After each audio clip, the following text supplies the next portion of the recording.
So here we are talking about vellum and parchment. What actually are they? So true vellum, or vellum with one L, actually means a membrane. It's based on a Latin word that means it resembles a veil or a curtain. So the Latin word veil.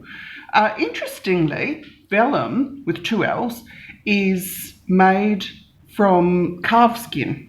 And calves are called veal. So I don't know if there's a link between those words. I really must brush up on my Latin. So vellum, it is similar to parchment, similar as in they're both made by the prepared skins of either sheep, goats, calves. Vellum made of calves was considered the best quality of possible. So it's been used since the early Middle Ages, maybe earlier, I don't know exactly when. I know that papyrus from Egypt was used as a medium for writing on, and it was hugely popular, but papyrus only grew in the Nile Delta, and because of its popularity, it was nearly all harvested right out. It became nearly extinct. So, and the other thing, of course, paper doesn't last that well. It is flammable, it's subject to molds and mildew and bugs, water damage, all that sort of thing. Parchment is much more durable. So the old monks in their monasteries wrote their biblical scripts on vellum and their illuminations, that sort of thing. Historical documents are written on vellum. In fact, the only piece of vellum I think I've ever seen is the copy of the Magna Carta, which is held at Parliament House in Australia. When I say copy, it wasn't just the Magna Carta chucked in a Xerox machine and printed out. It's a copy from the year 1297, when King Edward I needed to keep the peace with his nobles by printing and signing a new copy. So it's still about 800 years old. But anyway, all that to say, it's very, very hard to buy vellum, proper vellum these days. I don't think too many people make it. So when we buy vellum on the internet, this is what I've purchased as vellum in the past. It's a type of acetate paper. This came from our good old friends AliExpress. So I guess it's a plastic, petroleum-based product, and they print lots of groovy old designs on it, and you can use it in all of your craft work. I do find that I see the same images a lot. This JP Coates one I've seen quite a lot. So, yeah, if you want something a little bit different, you have to check out our Etsy shop. But moving on from that, and the other ones that you can buy from places like AliExpress. Here we are. There's these sort of little ones. They're very thin. They're much thinner than the first ones we looked at. And many of you crafters will recognise those. You've seen them before. I used some in the earlier video where I was making stuff out of vellum. And this is what I've purchased as parchment paper. And if I bring that up slowly and hopefully it focuses, you can see it's got a very motley appearance. The difference between vellum and parchment then is that the skin is removed from the animal. Oh, and I should have apologised to anyone who's squeamish or vegan. Mute it now and I will make a sign to tell you when to come back. So the skin is removed from the animal. It's soaked in lime, and then it's washed in water and then soaked in lime again. The lime removes acidity, and of course we all know we buy this sort of paper because it's acid-free. It's the acid that deteriorates our papers. That's why we have to wear gloves when looking at proper documents at museums and such. So all the lime washing will remove the acidity. It also makes the hair fall out of the skin. So once that's been done, the skin is scraped with one of those lunar scrapers, half moon type shaped scrapers, and that will produce this sort of lined effect. You can see that we've got the lines crisscrossing. this parchment. I'll tell you about this one in a minute. Once it's been soaked and stretched, actually before it's stretched, the skin is torn torn apart, because skin comes in layers, as we know, dermis, epidermis, that sort of thing. And the innermost skin is the vellum. That's the best quality. The outermost skin is the parchment. So the parchment is thicker. It's of a lesser quality because it often shows the hair follicles of the animal, and it also will show up any scars that the animal got during its lifetime. So vellum is the interior, and the better quality, and parchment is the outer quality. Nowadays, when you look for things for sale, the terms are very much interchangeable, and if you are buying genuine vellum, you're paying a lot of money. So you'll know if it's cheap, it's not real vellum. So this is just, I think, 100 GSM copy paper with a print on it, and they sell that as parchment paper. Now these ones I've made myself, and these will be available in our Etsy shop. Now, first of all, I need to acknowledge a website, and I'll put the link in the description box.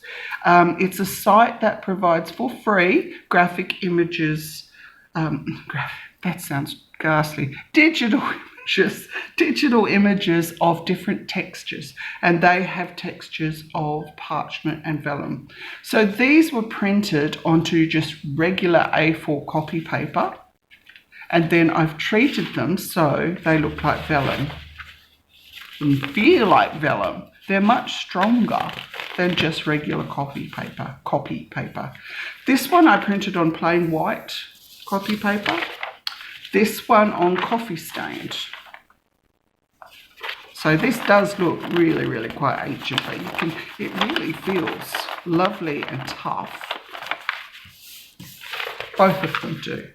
The other potential vellums, this is another commercial one. I actually found in a second-hand shop a wonderful cookbook, and in between each chapter were these beautiful vellum pages.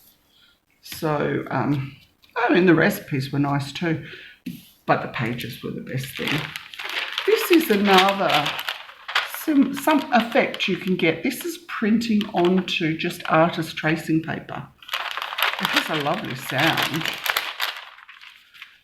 That actual page is from, I'll take that away, a design book by Owen Jones, I think it is, from the 19th century. There we go, that's better. And here's your artist tracing paper. I have cut this in half. It's A3, so if you cut it in half this way, you end up with 2 A4 pages. And it's a little bit hit and miss when I put it through the printer, because sometimes it gets caught up at the end. So I glue it to a piece of copy paper. It can be, a piece of scrappy stuff that I was throw away or use as glue paper. Glue it there, put it through, and then quickly peel it off. But some copiers work better than others. I have a Hewlett-Packard printer that will take this as it is beautifully. In fact, here's one that I've done with the Hewlett-Packard. But the Epsom is much cheaper to run. So in my Epsom, what do they call it? EcoTank printer, it doesn't like the paper. So there you go. So your tracing paper gives a similar effect, but it's quite thin, it's quite fine. Now, what I want to show you is what we've got for sale in our Etsy shop. So first of all, I'll just show you, this is my homemade vellum made with copy paper and treated with the wax. We'll be selling these actual little book plates, and I can put your name on there for you too. So have a look at our Etsy shop if you'd like some book plates with your name or the name of whoever you're gifting your book to. And this will come in different sizes. But to show you the quality, you can see it's certainly somewhat translucent. And here is one of the pieces from AliExpress. one of the pieces that's sold as vellum online, and a copy of my faux vellum that I'm making. And I think my faux vellum is much nicer actually. It's a bit heavier. I have one here that I've cut out. We'll put it down there. And that's how you would glue it into the front of your book or your journal that you're making. So it really is nice quality, and the colours tend to come out more vibrant. Here we go. Here's a couple. These are all public domain images from design books from the 19th century. It's beautiful, beautiful parrots. Then we have such items as these. I'll be putting together packs. Oops, that goes that way. Packs with various random images. It's just so lovely and sheer. Some William Morris images. They become much more vibrant when there is something underneath, like a white, certainly. And these 19th century images from German artists. And then we have some genuine vintage papers. This was a souvenir book that my mother kept from her school days. It was when the coronation of George VI and Queen Elizabeth of England. Every child in every government school, West Australian Education Department, had to listen to the radio that day and carry on with singing and listening to the procession, etc. So that's rather nice. Then I tried out some collages that I made myself. So we've got a combination of book pages and fussy cut images, old wallpaper. Sorry, I just bumped the camera then. And the colours are lovely. Whether it's used that way or cut up and used in collage. Here are some images of flowers from botanical books. As I said, these will be in random packs. Go to our Etsy page, our Etsy shop, and have a look. Here, this was a piece of fabric bunting from the Queen's royal visit to Australia in 1956, I think. That was actually down this very bottom corner, which wouldn't fit on the page. Oh, never mind. And what else have we got? I have got some lovely images here. These are also from that Owen Jones design book. Apparently that was a must for anyone studying design back in the 19th century. Architecture or interior design, fabric design, curtains, that sort of thing. And then we have plate design from a German company, 19th century. I can't help it, I got to do the blue and whites.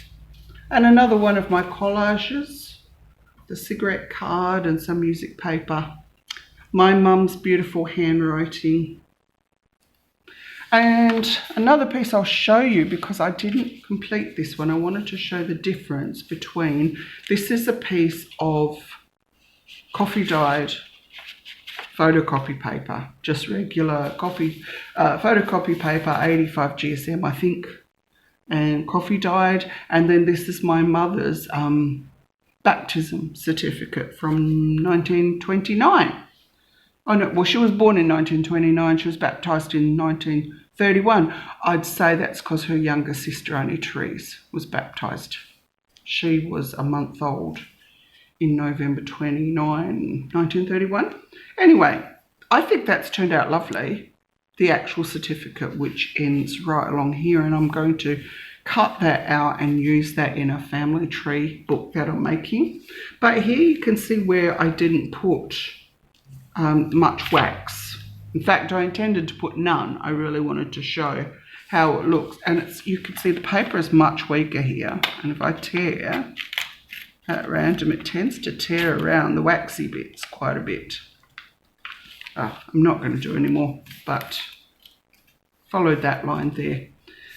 And it really ages things. If you want something to age, then do this treatment. Or buy my papers. Or both. So here's that cover page. You'll see, you would have seen that in the very first YouTube video that I made. And this one can be cut out into pieces. There's my mum, not long after her baptism was done, about 5 years. And the same thing, it's just got a lovely plasticky, but you know, I guess it's a vellum feel. I guess that's the thing. And yeah, it just makes everything look fabulous, I think. Now, the only things that I've discovered problems, so if you're doing it yourself and you want to avoid some problems, is using paper that's been printed on both sides, so like book pages. It just doesn't work as well because it makes the back page show through much too much, and then it gets very confusing. So you'd probably be best off, if you want to use something printed, photocopy it or print it out so it's only on one page. And then I've cut out pieces like this. That's one of Owen Jones's too. I just treat it, and that could just be used as any kind of embellishing your ephemera when you're making books. And oh, actually, before I go, the last thing I wanted to show you is that you can write on vellum. Let's grab a bit like this. I'm going to cut this edge off anyway. I've got it's a pretty dodgy fountain pen, but let's just write something like, oh, hang on, it worked the other day.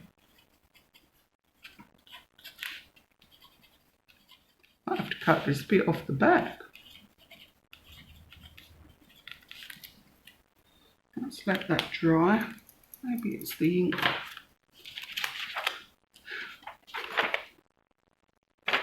Let that dry for a sec. Come back to that. Oh, here's another one that was printed on both sides and didn't work too well. The other thing I wanted to show you was you can scrunch it gently